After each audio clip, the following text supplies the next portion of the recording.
For some background information, I was a 16-year-old high school student at the time of these events taking place. I'm not very outgoing, and due to some social anxiety and mini panic attacks, I wasn't the best at meeting new people. Those who I did talk to were very few friends or a few teachers about assignments. Other than that, that was pretty much it. Anyway, I had just recently gotten out of a relationship of 3 months with my ex-girlfriend right after I had returned from my uncle's funeral. I later learned from one of my other friends that she had cheated on me with one of my good friends behind my back. Yeah, thanks for respecting the bro code, dude. Needless to say, it was a nightmare, and I wasn't doing well because of it, and I sort of became withdrawn.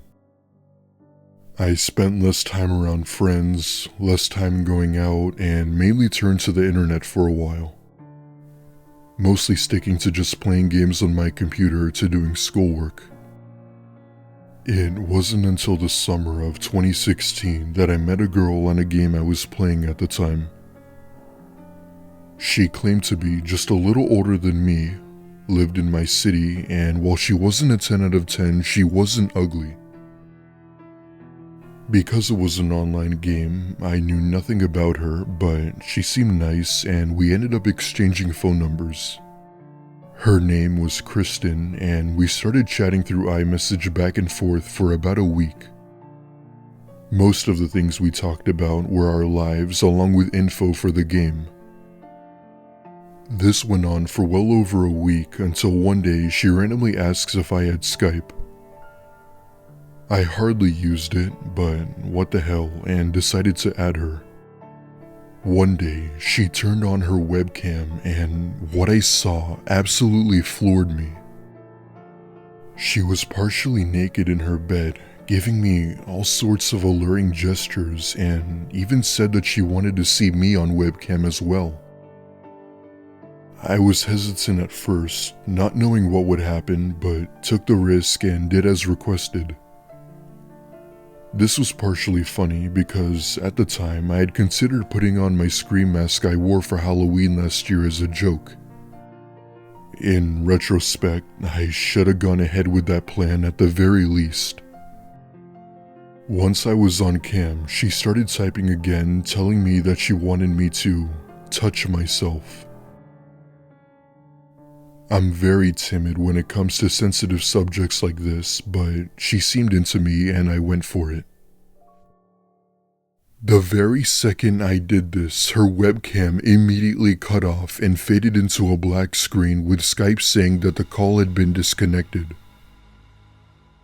At first, I didn't think much of it as my parents don't have a reliable provider and the internet cut out pretty often. But she then began to type again. After listing out all of my family and friends by name, she then said, "If you don't send me money for my tuition next semester, I'm going to leak this video to all of your friends and family on your Facebook account." It took my mind to process as to what the hell just happened. This person had put up a pre-recorded video of a half-naked woman and lured me into revealing myself on camera, just so that they could blackmail me and extort money out of me to pay for their college tuition. Even though I was panicking, I was still in a rational enough mind to tell my dad about the situation. After a good 10 minutes of lecturing me about how I was so irresponsible, he marched up to my room and went onto my computer.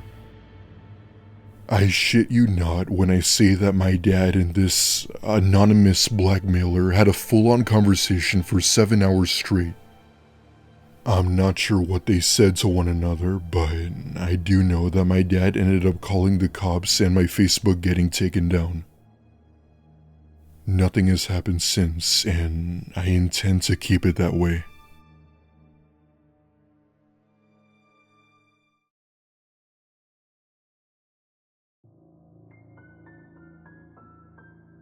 This happened to me when I was around 24 years old in the summer of 2017.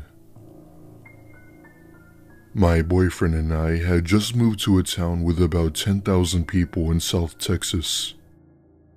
It was a very old town that made you feel like you've traveled back to the 1800s, giving you those outdated antique type of vibes. That being said, the people were nice and it had great views and was relatively quiet for the most part. My boyfriend was in the military and was currently being deployed to Iraq at the time, so I lived alone for about 6 months. One night, I had went to a local bar for a drink as I was having a stressful night from paying off my student loans.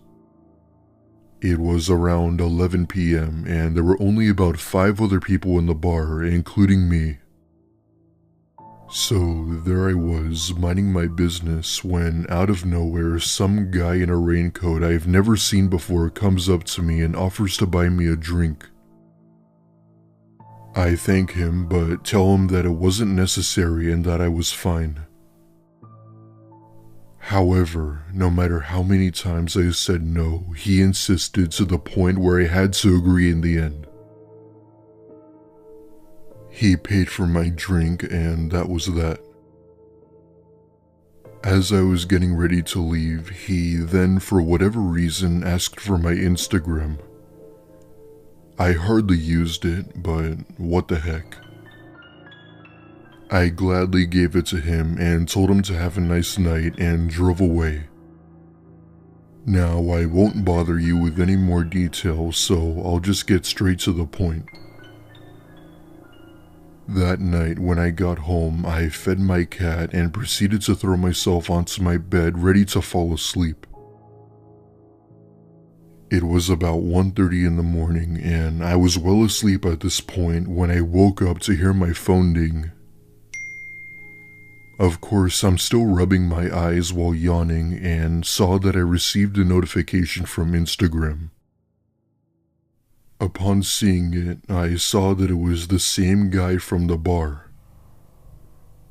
He had sent me a photo of himself on what appeared to be his couch while showing me his wallet.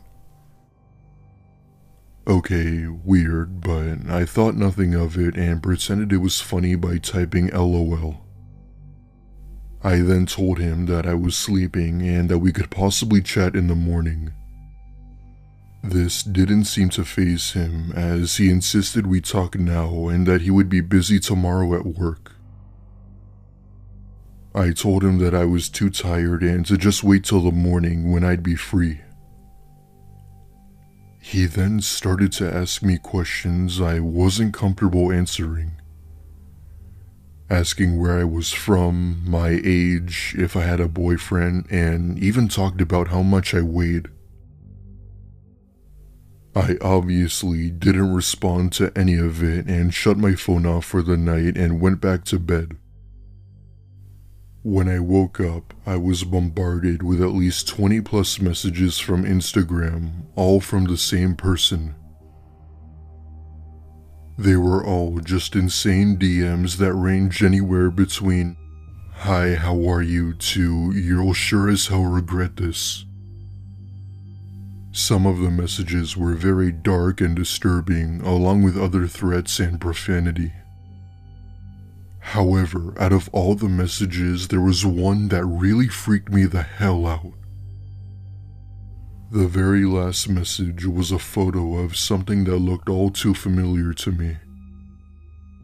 It was a picture taken from inside of my bedroom, and in that picture was me sleeping. I nearly almost had a heart attack right then and there, realizing that this guy had been inside of my damn house. I have no idea as to how he managed to find out where I lived or how he got inside, as I always keep my doors locked. I called the county sheriff, but before they arrived, the account was already taken down. All I could provide them with were screenshots of the conversation that were basically useless. I moved out of that town 2 weeks later to a few states over, as I couldn't live with the constant paranoia. Till this day, I still don't know as to how he found out where I lived. I don't know if he followed me or somehow hacked my Instagram. Either way, I think it's best if I never found out.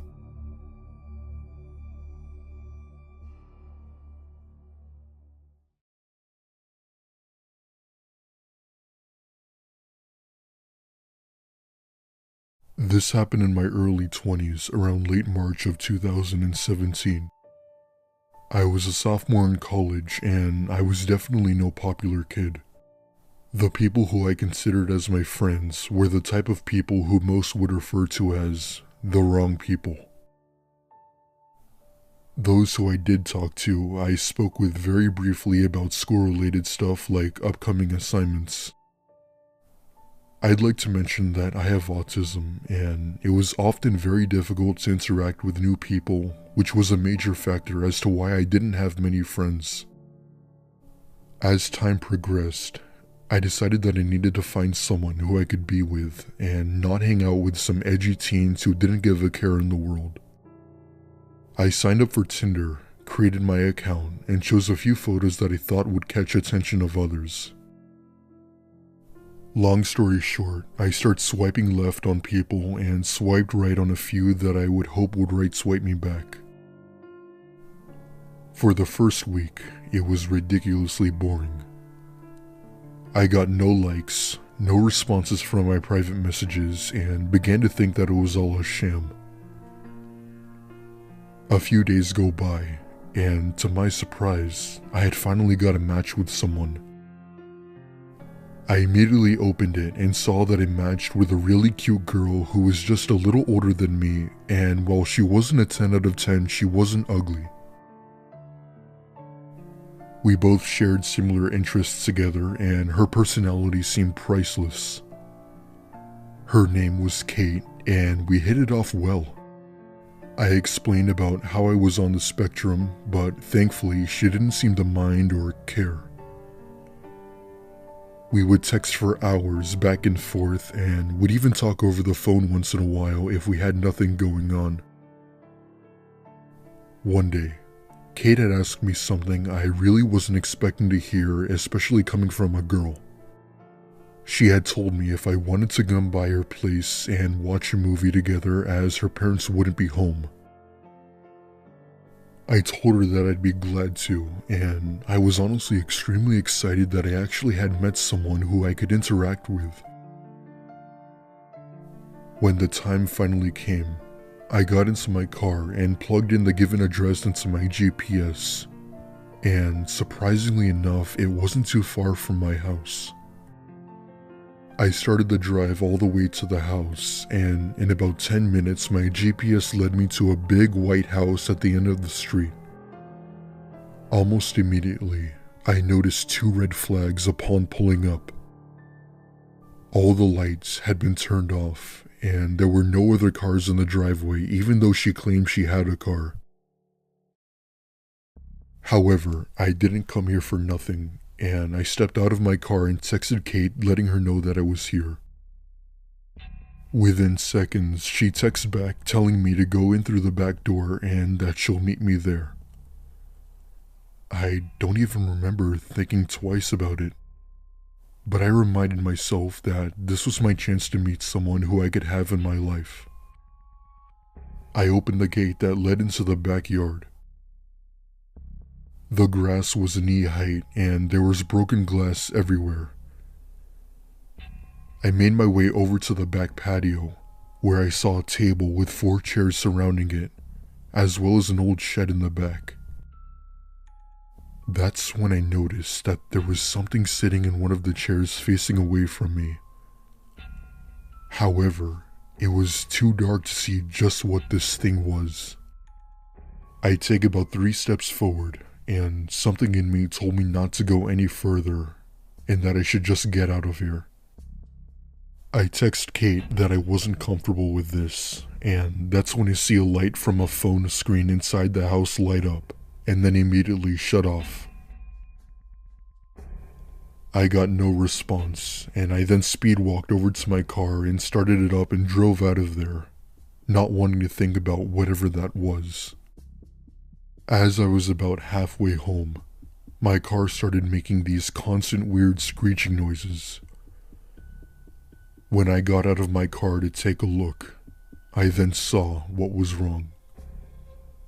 All 4 tires of my car had been slashed, which meant that someone had done this while I was in the backyard. I thankfully still made it home safely, but I called police to report the incident. Turns out that house had been vacant for 3 years, and nobody was supposed to be living there. They unfortunately never found the people who damaged my car, and I had to go get my tires replaced the next day. I still think about this incident most days when going online, and I still don't know who or what was sitting in that yard chair.